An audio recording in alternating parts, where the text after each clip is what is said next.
Tudo na sua vida é uma aparente contradição que se enriquece de legitimidade em cada passo após a curada reflexão.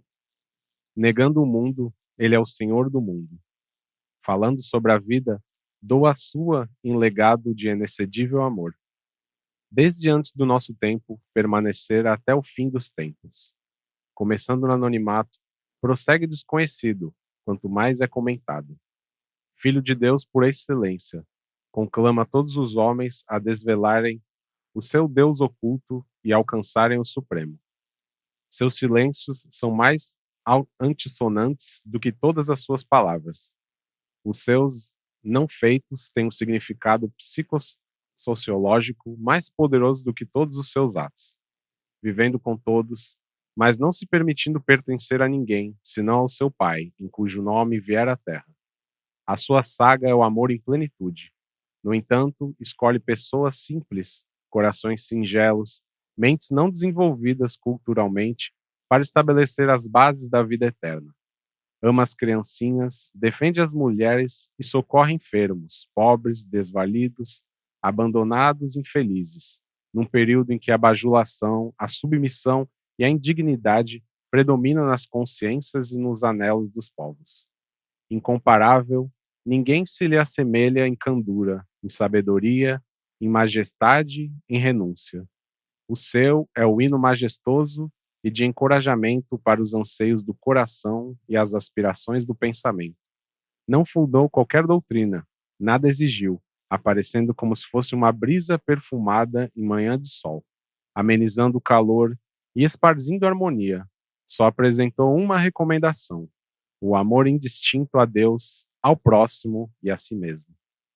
Esse foi um trecho do prefácio do livro Até o Fim dos Tempos, de Valdo Franco, pelo espírito Amélia Rodrigues. Olá a todos, meu nome é Jonas. Olá a todos, meu nome é Ana Karenina e sejam bem-vindos a mais um episódio do Pode Evoluir. Hoje estamos com a convidada Juvenise Freire, que é espírita há 40 anos, filha do senhor Juvenal e dona Lola, esposa de Jailson e mãe de Rafael e Raquel, trabalhadora do movimento espírita, atuando na FERME e no SEJA, no ESD, aqui no Rio Grande do Norte. Então, seja muito bem-vinda, Juvenise, e quero dizer que eu já adorei a sua apresentação, né, já trazendo aí as suas bases familiares e que também são todas espíritas, né, com muito prazer você me falou. Então, seja muito bem-vinda a esse episódio. Boa noite, Karenine, Jonas. Boa noite a todos que nos assistem, nossos espectadores. Eu que agradeço, né, o convite de nós estarmos aqui. E é sempre uma alegria, principalmente falar sobre Jesus. Né? Quem foi esse homem que tanto nos inspira e tem sido tão falado e ao mesmo tempo tão esquecido? Mas esse é o Jesus. Mas é isso, Karenine, a minha história, né, que você falou aí, 40 anos de espiritismo, chega, né? Nossa, 40 anos. Mas assim, é como se fosse ontem, né? Porque essa perspectiva de imortalidade, de que nós não, assim, né, a vida é muito breve, sabe? Ontem, quando eu passei pela tua história, eu digo, nossa senhora, já fazem 40 anos que eu estou no espiritismo. E isso, assim, só nos deixa mais convictos, né, daquilo que a doutrina nos traz e um pouco que nos deixa à vontade, né, de falar dessa grande personagem que é o nosso Cristo Jesus. Exatamente. Ela vai trazer reflexões muito importantes, né, sobre quem é Jesus. Jesus, eu acho que todo mundo conhece, eu já ouviu falar, mas quem é Jesus para o espiritismo, né? Então nós vamos trazer sobre aí o viés do espiritismo, quem é esse personagem, quem é essa figura. Então vamos lá começar? Vamos começar e fazer a pergunta que é o título do tema, né? Quem é Jesus para o espiritismo, Juvenil? Então, né, Jonas, essa é uma pergunta que nos parece simples, mas que ela nos traz alguns esclarecimentos, principalmente para as pessoas que não conhecem a fundo o Espiritismo e que do Espiritismo apenas têm noções. O Brasil, né, estatisticamente falando, nós temos um percentual de populacional que se identifica como espírita, mas tem também um percentual de pessoas que são simpatizantes da doutrina. E esses simpatizantes da doutrina, muitas vezes, não têm clareza de alguns conceitos ou de algumas... eu não gostaria de usar o termo crença, né? Porque crença parece uma coisa imposta. Mas, assim, alguns princípios que a doutrina espírita, o espiritismo, abraça. E um deles, fundamentalmente, é o espiritismo como sendo uma religião cristã. Então, essa pergunta, né? Quem é Jesus para o espiritismo? A gente poderia dizer que é a figura central, né, da base do espiritismo enquanto uma proposta religiosa. Ainda que Kardec, né, nosso codificador, não quis caracterizar o espiritismo como uma religião, e de fato, né, faz sentido as observações do nosso Kardec, porque o espiritismo ele realmente não traz os traços da religião convencional. Né? Vejamos que não temos ritos, não temos formalidades, não temos batismos, iniciações, não temos aquelas práticas que são presentes, né, na maioria dos cultos que nós conhecemos, sejam eles cristãos ou não. Apesar de que, né, né, aqui no Ocidente predominam, né, as religiões cristãs. Então, o espiritismo ele não traz essa característica, e talvez mesmo por isso as pessoas que não têm a oportunidade de conhecer um pouco mais a fundo o espiritismo se perguntam: vocês acreditam em Jesus? Alguém já deve ter os abordado, né, com essa questão, às vezes até perguntando se a gente acredita em Deus, né, o que é mais absurdo também. E imaginem a pessoa com 40 anos de espiritismo, né? Imaginem. Então, assim, nossa, vocês acreditam em Jesus? E o Deus de vocês não é Kardec? Perguntas assim que denotam um desconhecimento. Mas eu entendo, né? Não julgo, entendo essas questões porque elas são fruto do desconhecimento. E mesmo porque a doutrina espírita, um dos seus pontos bem característicos é a comunicação com os espíritos. É a imortalidade da alma.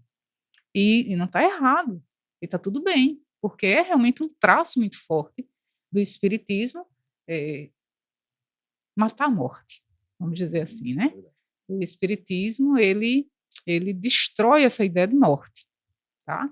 E, assim, a gente isso é uma coisa que esse conceito, ele tem uma repercussão em muitas outras percepções do homem, né, no mundo, e o espiritismo traz isso com muita veemência.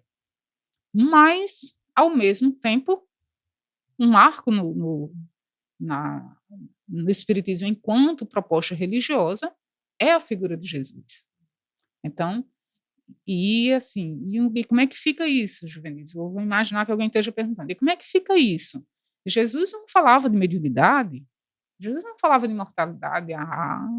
Então isso realmente merece uma reflexão, porque Jesus, todo o seu discurso foi em cima da noção da vida futura. Então, né, todo o discurso, todo o seu sermão da montanha, todas as bem-aventuranças que Jesus falou, elas não fariam sentido se Jesus estivesse se referindo à vida presente. Então, Jesus falava o tempo inteiro de vida futura.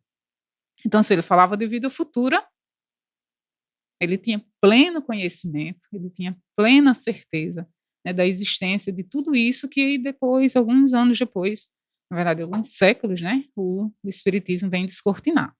Mas o Jesus para o espiritismo, a gente, né, falava há pouco, ele vem realmente como essa figura central, principalmente do ponto de vista do impacto moral, tá? A gente falou aqui que o espiritismo surgiu com a cara de ciência, né, com uma pegada de filosofia, devido, né, aos questionamentos que ele suscitou. Teve o aspecto muito forte científico, porque devido aos fenômenos que né, invadiram a Europa, a França mais especificamente, no século XIX, esses fenômenos eles chamaram a atenção dos cientistas. E não à toa, né? Porque daí a gente não tem como discorrer sobre isso, porque não é o nosso foco aqui, mas quem quer que queira saber um pouco mais, está aí as nossas salas de estudo sistematizado, que podem muito bem nos esclarecer sobre isso. Então, como o Espiritismo teve essa pegada científica, e também esse veio filosófico, mas por trás disso tudo, Kardec identificou uma coisa fundamental, a gente não pode esquecer, é o impacto moral de todos esses conhecimentos. E nesse impacto moral, a gente vai encontrar a figura de Jesus no pano de fundo disso tudo. Porque todo esse conhecimento, todo esse... o que é que me adianta saber de imortalidade? O que é que me adianta saber das possíveis e inúmeras reencarnações que eu tenho? Qual o objetivo disso? E aí vem o nome do programa, né? É só para você evoluir. Então, pode evoluir.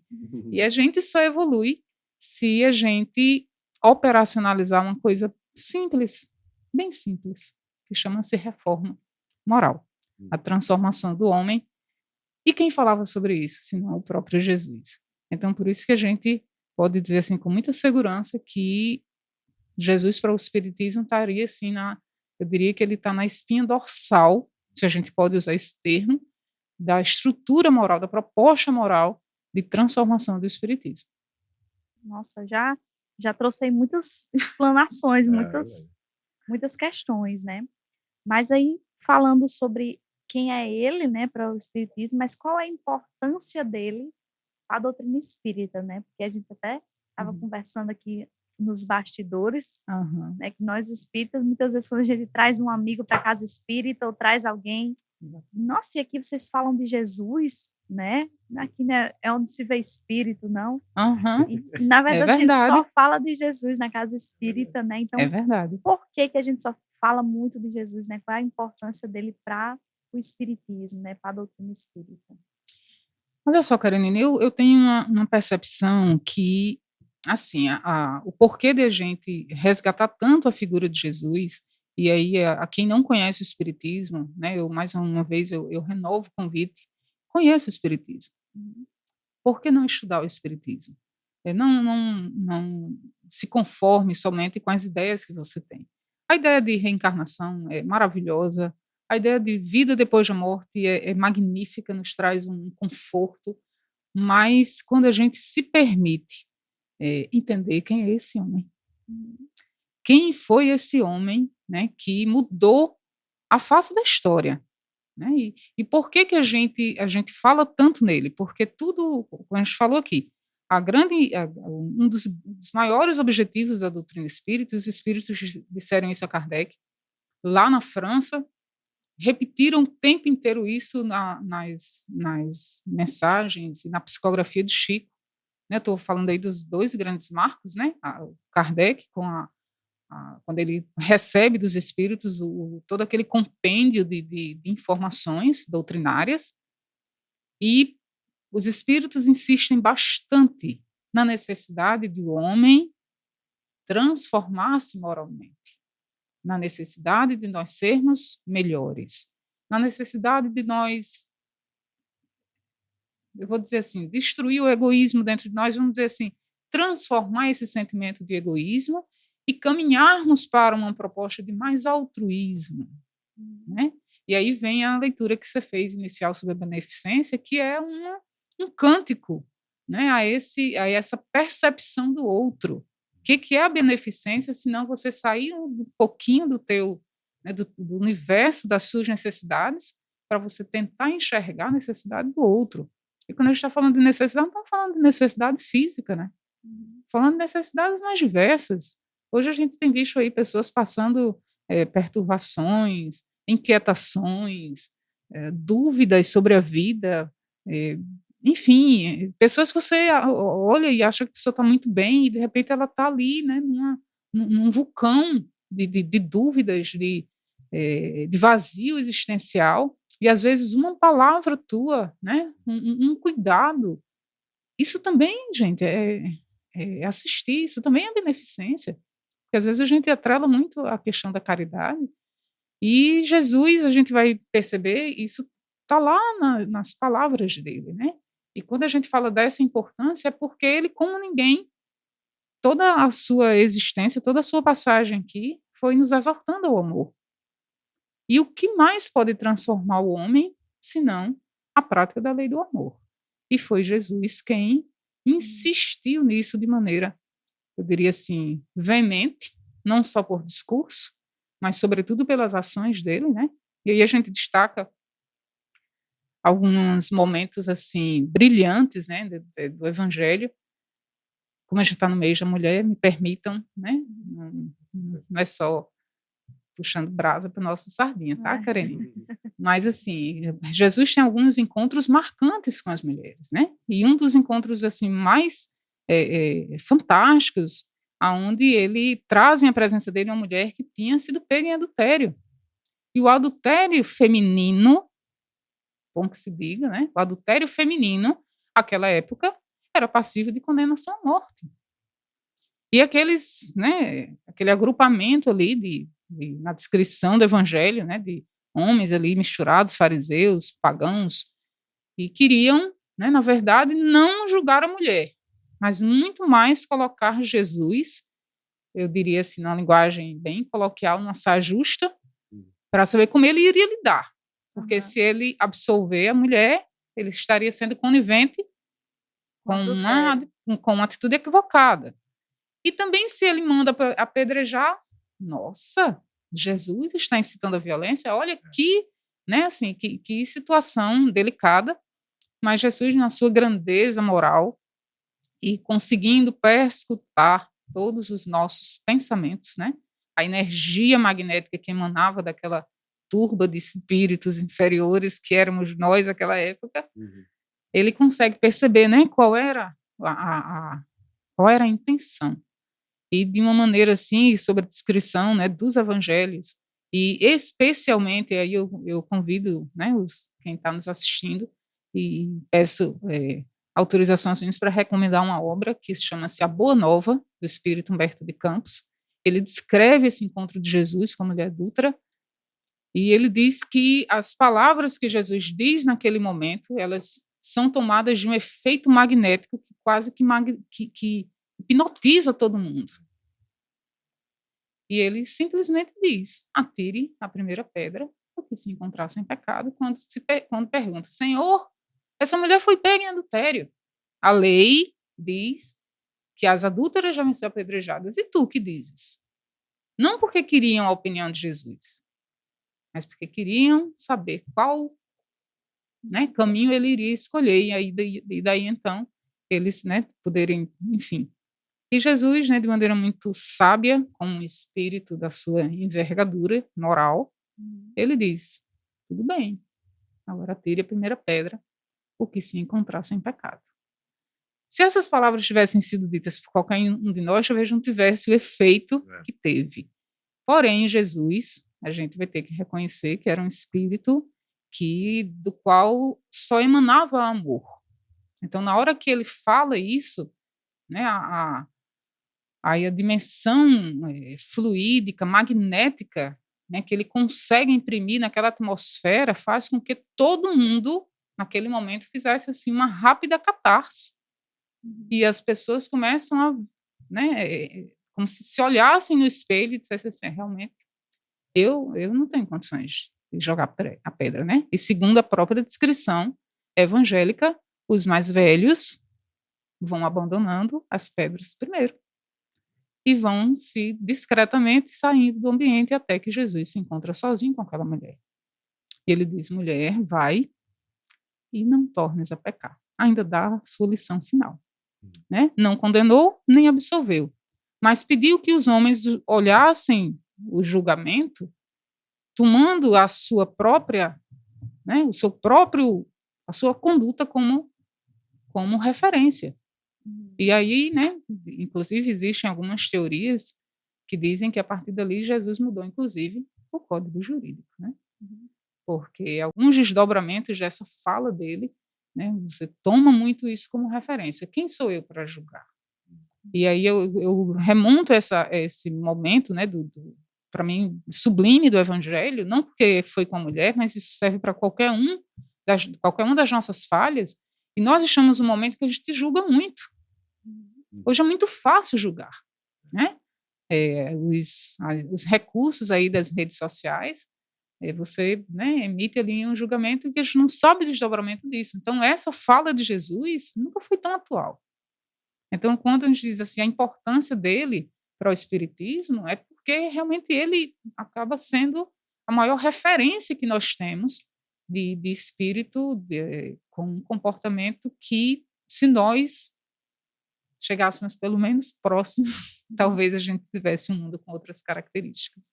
Acho que até no livro dos Espíritos, né, tem uma pergunta que Kardec faz aos Espíritos, né, qual o espírito que mais se Estava assemelha, me lembrando né, dessa pergunta. está mais próximo dessa perfeição, ou que serve, né, desse Isso. modelo, e aí ele responde, né, Jesus, nosso modelo e É guia. verdade, Karenina. A gente vai ter esse questionamento de Kardec na pergunta 625, exatamente, né, no capítulo que fala sobre as leis morais, e em algumas perguntas, a pergunta anterior, ele é um apanhado de perguntas que fala sobre o bem e o mal, e Kardec pergunta, né, se o homem tem como distinguir o bem do mal, e como seria isso? E os espíritos, assim, né, resumindo bastante, né, para a gente não devagar muito sobre isso aí, mas eles dizem que o homem sabe porque as leis de Deus estão na sua consciência.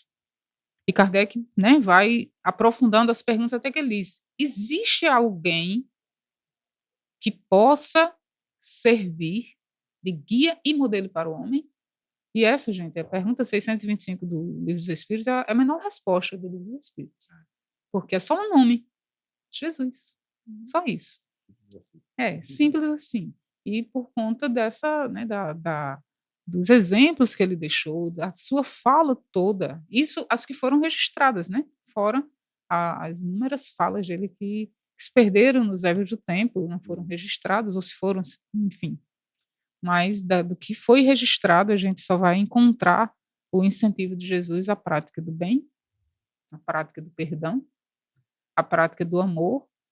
E se a gente trouxesse tudo que ele disse para implementar nos dias de hoje, elas seriam tão atuais como foram no seu tempo.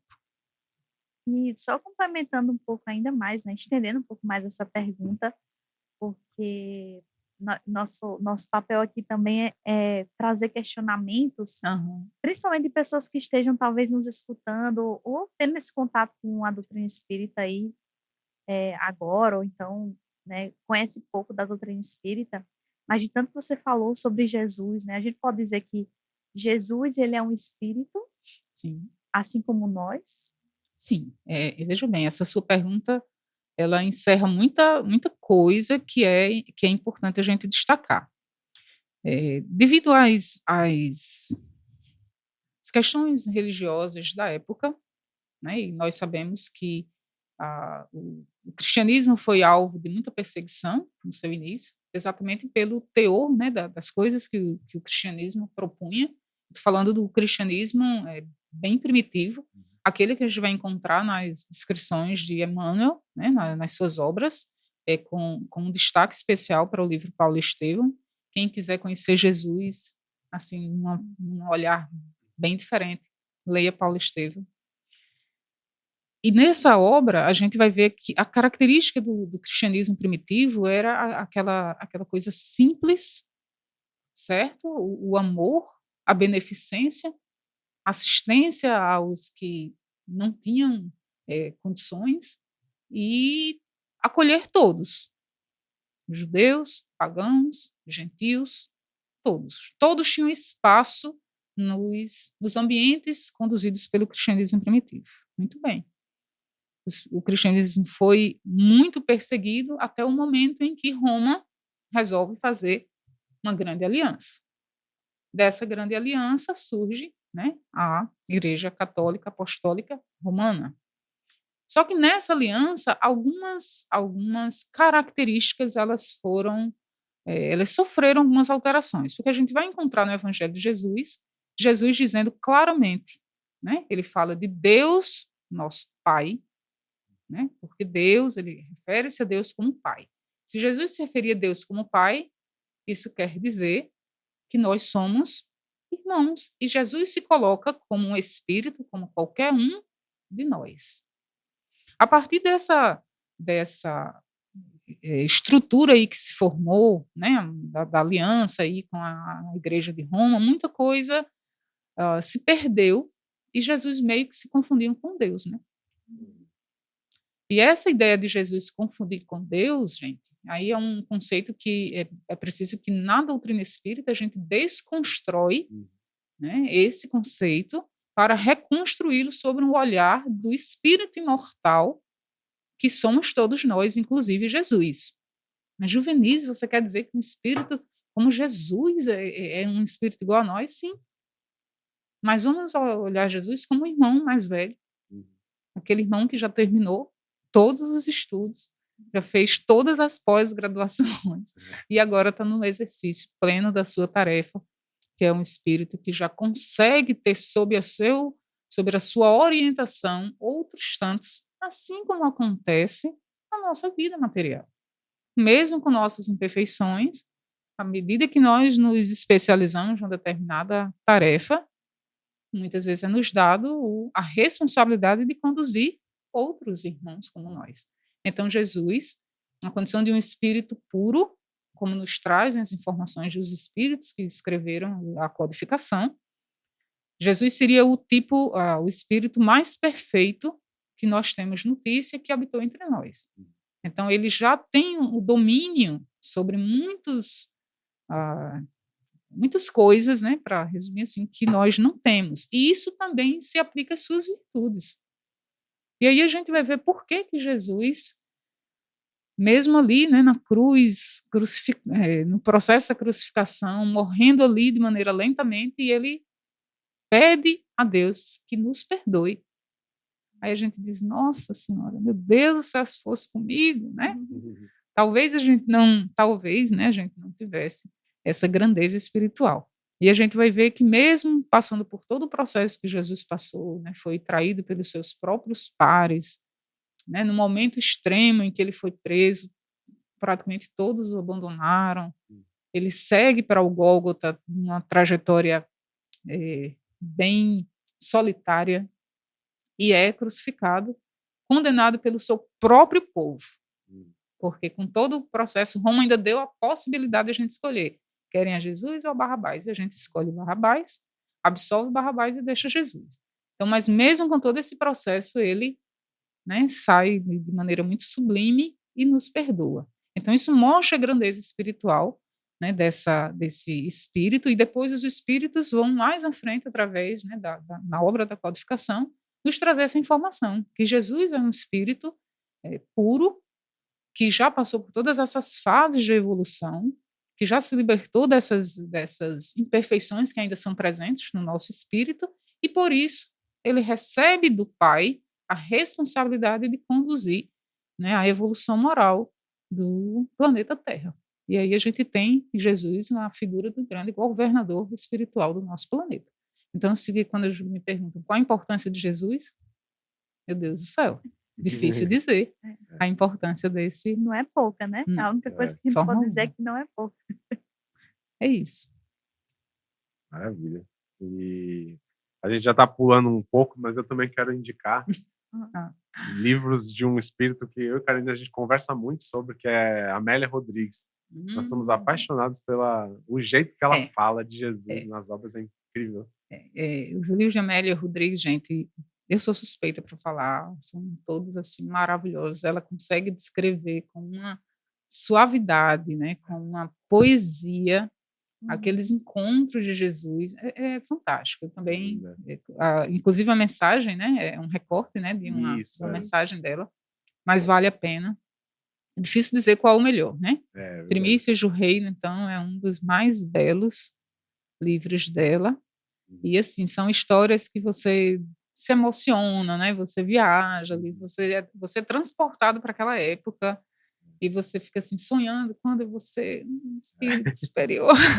E eu destaco até um algo a mais, né? Que as obras espíritas trazem, né, para a humanidade, como presente para a humanidade, porque o conhecimento que a gente tem de Jesus que está nas escrituras bíblicas, Isso. né, que são riquíssimas, mas aí com a doutrina espírita e Uhum. nesses últimos anos, né, desde a década de 80, que tantas outras obras vêm sendo Isso. publicadas que trazem, como Amélia Rodrigues, como Humberto de Campos, que trazem vivências de Jesus como nunca antes vistas, sobre uma Exatamente. perspectiva também do sentimento, Aham, né, a gente consegue, por exemplo, através de Amélia Rodrigues, é como se você visualizasse assim, um quadro. Assim.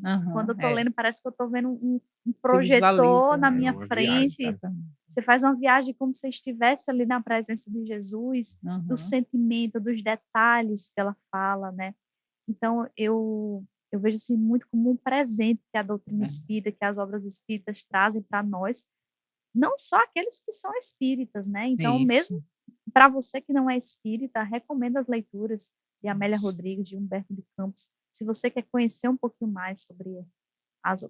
Claro que Juvenise vai falar um pouco do que ela vai Aham. indicar, né? Mas a gente já está aqui se empolgando e Com adiantando um certeza. pouco, né? Soma-se a as obras de Amélia Rodrigues, um livro que é um livro pequenininho. Eu conheci ele no formato, né, menorzinho, que é o Jesus no Lar, que é do livro do Espírito Neio Lúcio. E, na verdade, esse livro, Jesus no Lar, ele conta episódios do evangelho que era feito na casa de Pedro, na presença dos discípulos, né? E sempre assim, no fim do dia, aí, né, e Lúcio também, ele gosta de umas narrativas, assim, bem poéticas, e ele traz, né, essas informações, ele diz, ao final do dia, né, reuniam-se à casa né, ali na família, né, na casa de Simão Pedro, e às vezes um motivo de angústia que foi alvo da preocupação deles diária, aquilo se transformava num questionamento, né, para Jesus, e o que me chama a atenção no livro é que ele dá a lição contando histórias, Uhum. que era uma característica de Jesus, né, contando pequenas parábolas. Então tem umas histórias assim que são memoráveis e que quando termina a história, aí ele volta e diz: naquele momento os espíritos, os apóstolos entenderam que já, né, a lição. Então ele não simplesmente não discorria, ele não fazia um discurso, ele contava uma história. Aí traz o lado pedagógico de Jesus, né? Aí não tem como, né? Como trabalho na área de docência, a gente sabe que as histórias, as narrativas, os depoimentos, eles têm um aspecto pedagógico Uhum. que, assim, inigualável. Uhum. Você pode falar 2 horas, discorrer 2 horas sobre um tema, mas conta uma história que as pessoas vão lembrar da história. Então, isso era uma característica, né, na fala de Jesus, e daí porque as parábolas, né, algumas talvez até incompreensíveis, mas aí eu né, lembro que outra recomendação, né, que é o livro Evangelho segundo o Espiritismo, Uhum. aqui é uma das edições. O Evangelho segundo o Espiritismo nada mais não é um evangelho feito pelo Espiritismo, né? É bom que fique claro. São recortes do conteúdo moral de Jesus, analisados, como se trazidos, uma reflexão sobre eles à luz do conhecimento, né, do ensino dos Espíritos. Então, muitas falas de Jesus que não ficaram muito claras, não ficaram muito transparentes e não poderiam ficar porque nós talvez não tivéssemos repertório, né, moral, repertório até científico em alguns momentos, né, para isso, e que a gente ficou sem compreender, mas os Espíritos trazem, inclusive, muitas das parábolas que são analisadas à luz do conhecimento espírita, à luz da imortalidade, à luz dos conhecimentos de reencarnação, né, dessa necessidade do homem, na nossa necessidade de evolução. Então, é um livro que eu acho que, né, para quem é espírita, os mais antigos e os mais recentes, né, como nosso amigo Levi ali, que está né, nos Bastidores. bastidores, é um livro que vira um livro de cabeceira, Uhum. porque, né, toda hora que você quer um consolo, você vai ter ali uma palavra, né, que tanto te traz esclarecimento, como te traz consolo também. Então, digamos assim, seria o livro referência, né, da moral de Jesus dentro do Espiritismo. Perfeito. Inclusive, nos outros episódios, e vai continuar sendo assim, nós sempre usamos o evangelho como base, porque Aham, Ele é o nosso norte. Com certeza. Inclusive, para quem até Juvenise falou sobre a leitura da beneficência, né? Mas na Aham. verdade é a leitura preparatória que nós fazemos aqui antes de começar a gravar realmente. Uhum. Então, nós fazemos sempre a leitura do Evangelho, que é sempre uma leitura para nos harmonizar, né?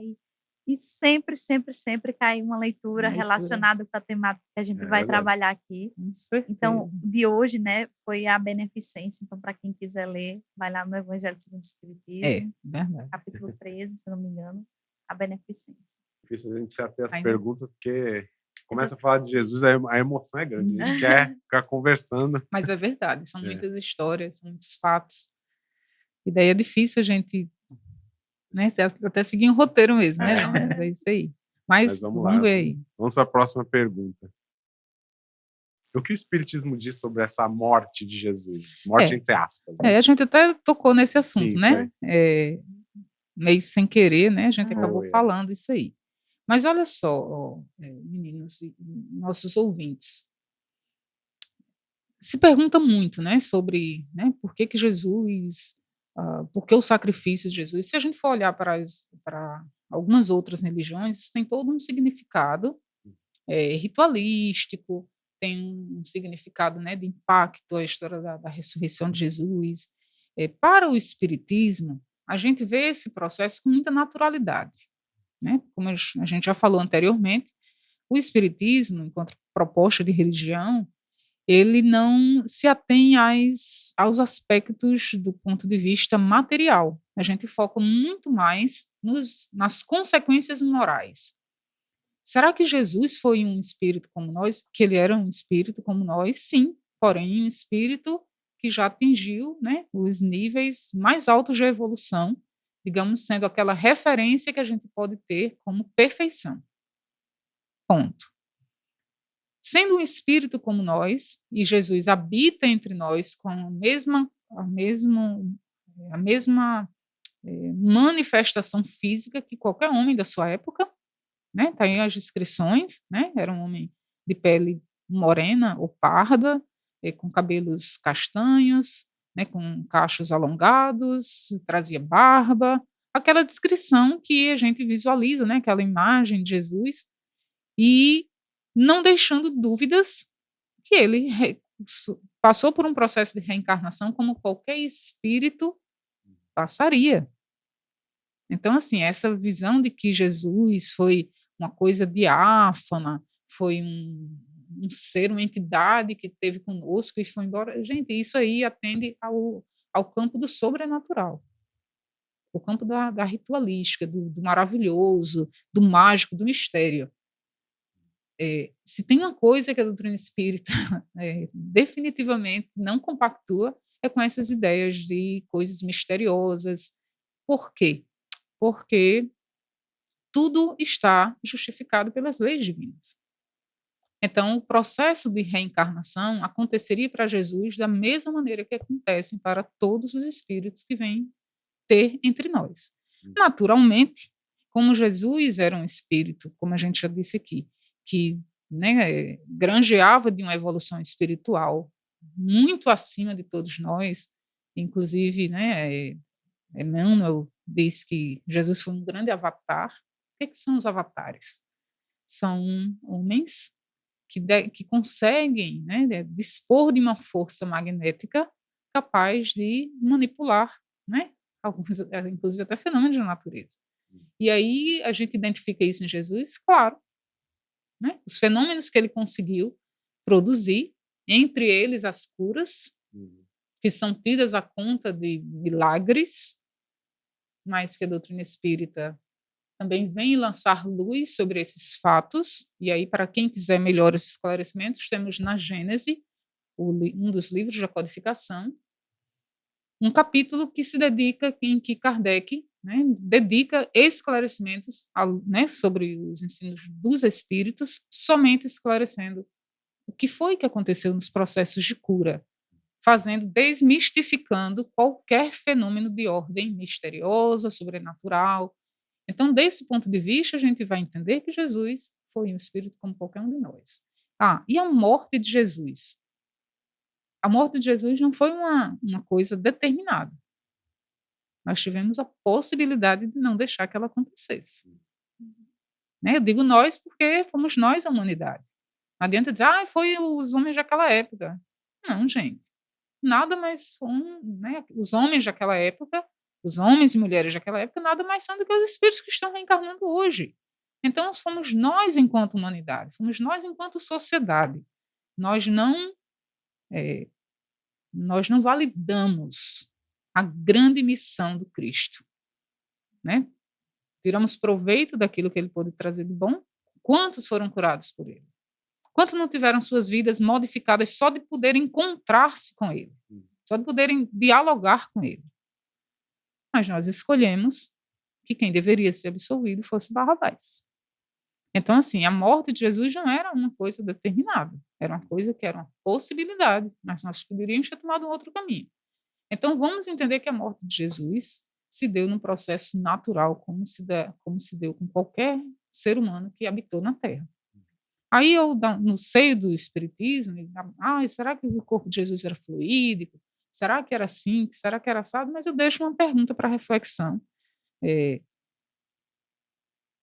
resgatando uma resposta que há muitos anos eu ouvi de ninguém menos que Divaldo Franco, quando nós fizemos exatamente, né, enquanto jovens, fizemos essa pergunta. Vamos perguntar a Divaldo, né, como foi isso? Se Jesus, né, o corpo de Jesus era assim, porque essa coisa da ressurreição? E ele disse que os espíritos, às vezes que ele tentou saber desse esclarecimento aos espíritos, Joana de Ângeles, a sua mentora, dizia: por que te preocupais com o corpo material de Jesus, quando a lição dele, que é a lição moral, a gente ainda está por cumpri-la? Então, assim, eu somente repito isso. Não que, isso é importante, você quer fazer uma pesquisa sobre isso? Você quer investigar sobre isso? Quer transformar isso numa tese de doutorado? Tudo bem. Mas, em se tratando de Jesus, há tantos fatos nobres e relevantes na sua missão, no seu impacto moral, que a natureza do seu corpo, a natureza como foi que se desfez, como foi que se desintegrou o corpo de Jesus, sumiram com o corpo de Jesus, são as narrativas que nós temos. Né? Mas os fatos que são inegáveis, foi exatamente a missão e as lições que ele deixou. Né? Então, a gente entende que a morte dele é para dar essa lição também, de que ele foi igual a qualquer um de nós, mas mesmo sendo igual a qualquer um de nós, ele agiu diferente de todos nós. Eu acho que esse é o grande marco, porque se ele fosse um anjo dos céus, ele diz, mas por isso que ele fez tudo diferente, porque ele não era um de nós. E na hora que ele se nivela, que ele se coloca no mesmo nível de qualquer um de nós, ele passa pelos mesmos sofrimentos, ele passa pela mesma dilaceração do corpo, ele foi vilipendiado, foi torturado, passou por as dores, né, que são naturais de um organismo físico, para mostrar que ele era tão humano quanto qualquer um de nós, porém com um comportamento diferente de todos nós. Então, esse é o grande marco da sua passagem pela Terra. Sim, eu acho muito importante essa reflexão, né?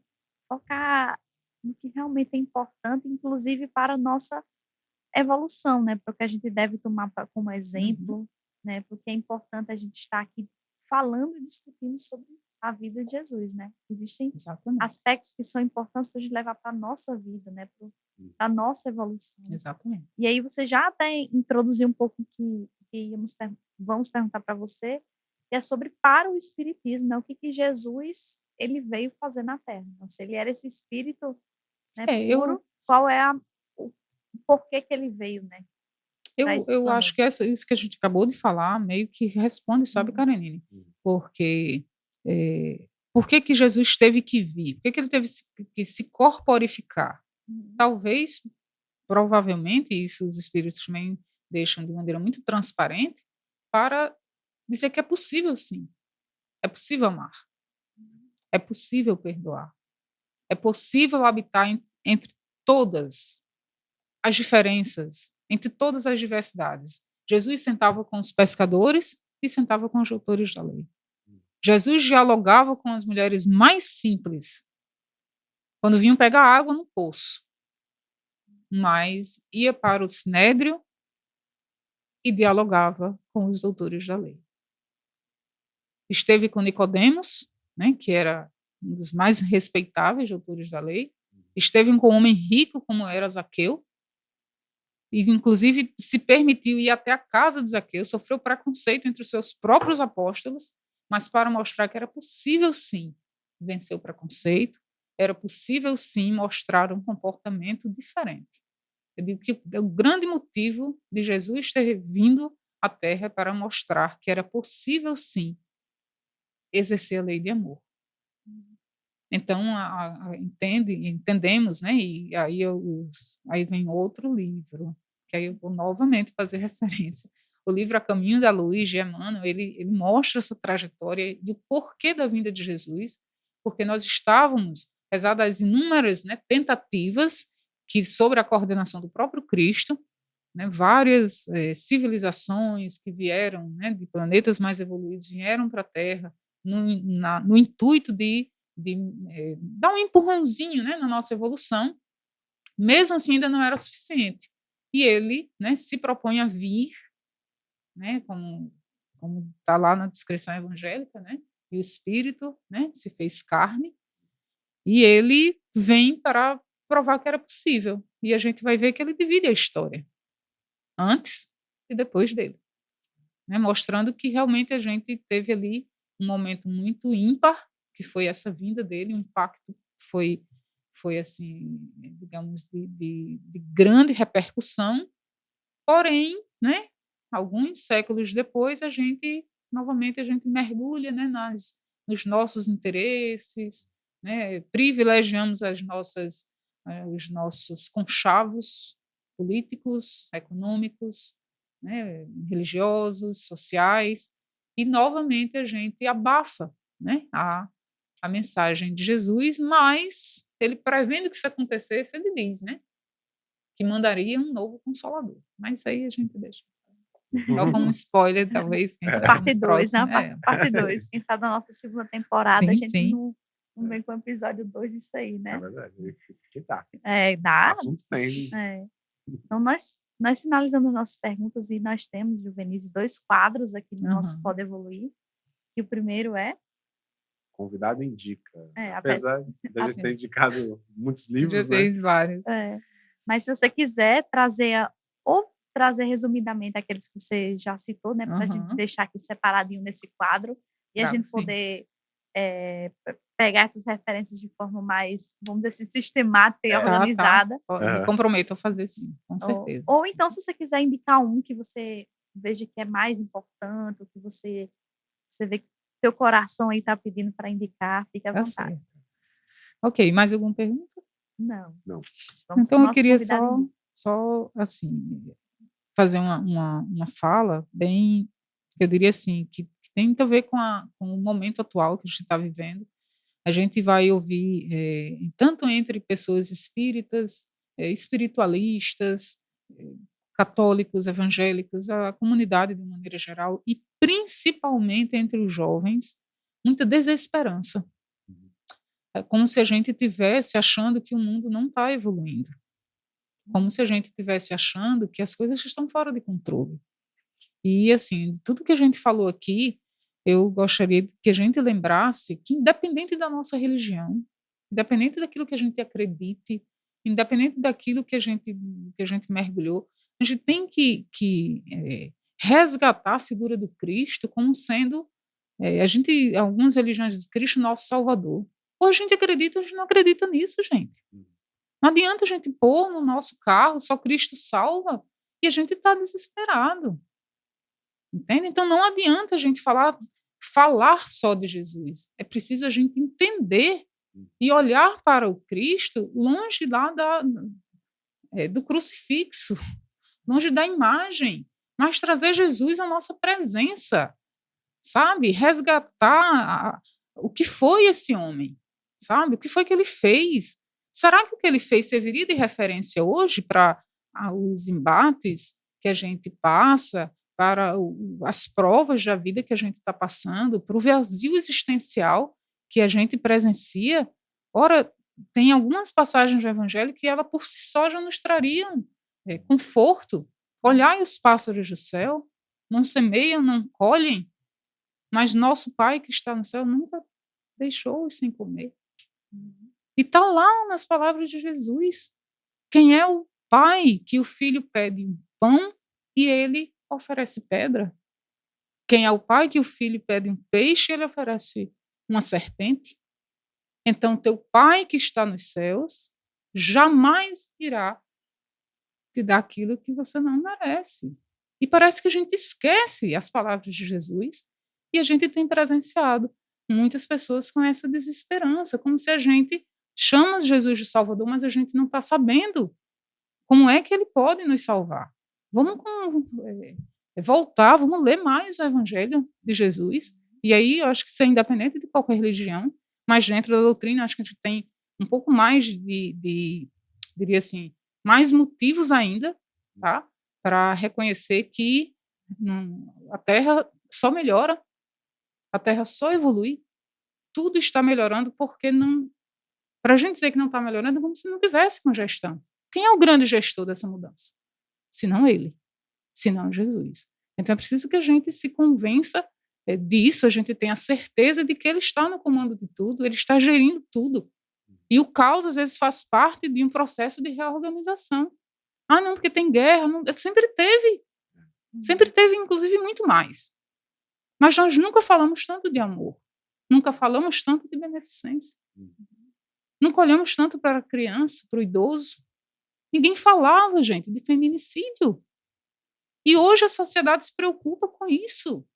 Ninguém falava de assédio sexual. Ninguém falava de violência contra a criança. Isso é um amadurecimento do senso moral, sob a inspiração do Cristo.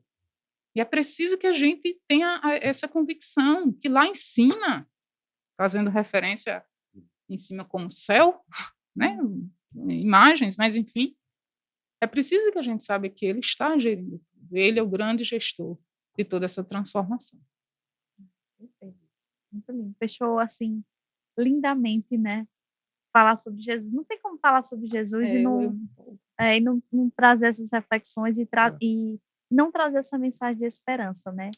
Porque não adianta a gente falar sobre Jesus e saber todos os versículos e todas as parábolas, se de fato Jesus ele não for essa presença, né, nas nossas vidas. Exatamente, Karenina, eu acho que é isso aí. Exemplo. Então é lindo que você falou. E aí vamos agora sim para nossa para indicação. Para indicação dos livros. Ou livros ou palestras também, se você quiser indicar qualquer outro tipo de obra, fica à vontade. Hoje, digamos, vamos começar pelas palestras. A gente tem muita coisa, muito material, né, disponível no YouTube. No YouTube, nos canais tipo Spotify, nos streams de uma maneira geral. Apenas a gente tem que ter cuidado, né, com a seleção, ver aqueles que são realmente, né, são bem elaborados, são materiais como o programa que vocês têm, né, tem começado. Parabéns, né, pela iniciativa. Sei que não são fáceis essas tarefas, mas selecionar, né, os que são de boa procedência, porque há muita gente falando coisa boa e há muita gente tentando desconstruir o bem, mas essa é a grande dicotomia da humanidade. A gente não vai fugir disso nunca. Enquanto obras espíritas, eu destaco assim obras que nos ajudam a visualizar esse Jesus muito mais próximo de nós, esse Jesus mais humano, que eu acho que é um dos pontos fundamentais, né, do Espiritismo, é trazer Jesus mais para perto. Jesus sai lá das imagens e ele traz esse Jesus em que a gente consegue dialogar, né, e que a gente consegue falar, poxa, Senhor, me ajuda aí, né? O que é que você faria se estivesse no meu lugar, né, nos momentos difíceis? Então, assim, o livro A Boa Nova, que é um clássico, né, de Humberto de Campos, são todas histórias, né, de Jesus, e são histórias longas, viu? São histórias longas, são 20 histórias, mas muito bonito o livro, muito emocionante, né? Ele faz com que a gente remonte àquela época, sabe? A gente se imagina ali no lago, né, de Cafarnaum, sabe? Daqui a pouco você vê lá as oliveiras, as flores balançando e tal, a poesia, né, de Humberto de Campos. Então, A Boa Nova seria uma obra de Humberto de Campos. A outra obra, os livros de Amélia Rodrigues, e aí eu destacaria todas as obras dela têm esse veio, todas, sem exceção. Então, é tipo assim, eu diria que é uma das escritoras que se debruçou mesmo para falar sobre quem foi esse homem, né? Quem foi Jesus. Então, lembro-me aqui bem da Primícias do Reino, porque para mim tem umas histórias assim bem fantásticas, né? Para a gente citar um em específico, mas todas as obras delas têm esse veio. Aí o outro livro, que é também o Jesus no Lar, de Neio Lúcio, é um livro pequenininho, mas também de muitas histórias, histórias que podem se transformar em pequenas parábolas, que até, assim, para quem trabalha com evangelização, até na evangelização dá para você contar, né? Tem umas histórias bem, bem legais. E um livro que já tem uma pegada de um olhar um pouco mais científico, não diria científico, mas já trazendo alguns porquês, é A Caminho da Luz, aonde Emmanuel ele vai mostrar assim todo um olhar sobre a evolução da humanidade, só que de um ponto de vista espiritual. Então ele fala de, né, os momentos marcantes aonde Jesus interviu, né, no processo nessa gestão, vou usar, né, porque está né, tá muito usual, né, nesse processo de gestão, né, da transformação da humanidade. Aí nós vamos ter a Gênese, mais em específico o capítulo que fala dos milagres e das predições. Quem quiser, eu não tenho, é um livro muito científico, eu não tenho paciência, lê esse capítulo. Lê esse capítulo. Mas aí eu não posso deixar de mencionar que ainda no livro A Gênese, no último capítulo, que fala sobre os sinais do tempo, dos tempos, é um capítulo fantástico, aonde a gente pode nos trazer luz sobre esse momento turbulento que nós estamos passando, que é exatamente o momento, né, da transição planetária, aonde as coisas estão, parece que, né, assim, meio que em ebulição, e a gente só tem que tentar sintonizar com a vibração boa. As duas vibrações estão presentes. A gente escolhe com qual que a gente quer sintonizar. É verdade. Aproveitando, né, ela falou de transição planetária.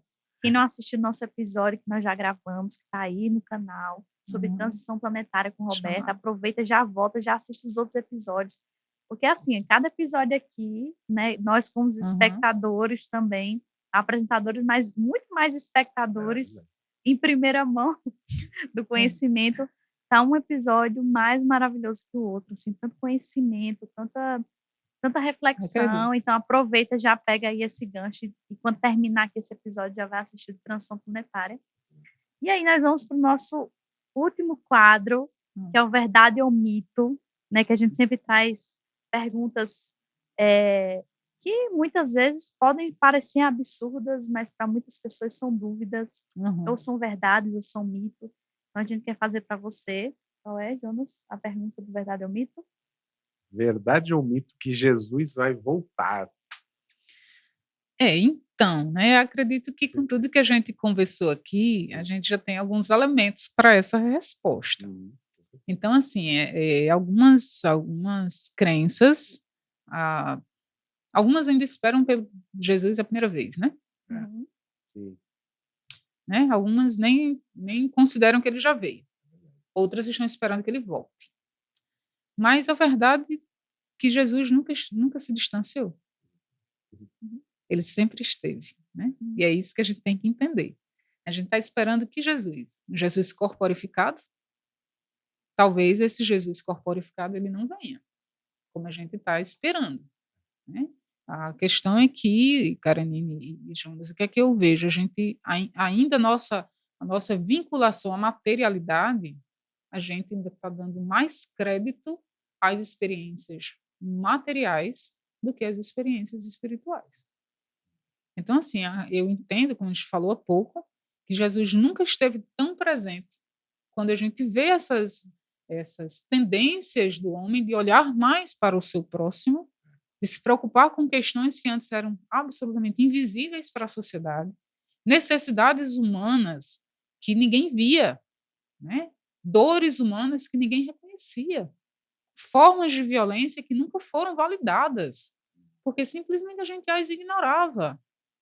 E a gente não sente que tudo isso é a inspiração de Jesus atuando nos diversos pontos do nosso planeta, nos diversos pontos de cultura, de conhecimento, ali onde tem alguém buscando respostas, ele está ali intuindo.